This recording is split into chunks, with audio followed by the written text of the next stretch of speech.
Rəhman Bayramov 20 avqust 1993-cü ildə Gəncə şəhərində Dilcan Bayramovun ailəsində anadan olmuşdu. Azərbaycan ordusunun əskəri olan Rəhman Bayramov 2020-ci ilin sentyabrın 27-sində Azərbaycan Silahlı Qüvvələri tərəfindən Ermənistan işğalı altında olan ərazilərin azad edilməsi və Azərbaycanın ərazi bütövlüyünün bərpa olunması üçün başlanan Vətən müharibəsində könüllü atıcı olaraq iştirak etmişdi.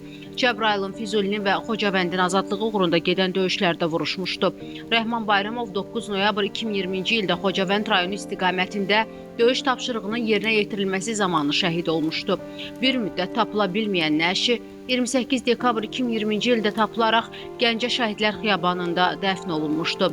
Azərbaycanın ərazi bütövlüyünün təmin edilməsi uğrunda döyüş əməliyyatlarına qatılan və hərbi hissə qarşısında qoyulmuş tapşırıqların icrası zamanı vəzifə borcunu şərəflə yerinə yetirdiyi üçün Azərbaycan Prezidenti İlham Əliyevin sərəncamlarına əsasən Rəhman Bayramov ölümündən sonra vətən uğrunda Cəbrayılın azad olmasına görə, Xocavəndin azad olmasına görə, Füzulinin azad olmasına görə medalları və 3-cü dərəcəli vətənə xidmətə görə ordeni ilə təltif edilib.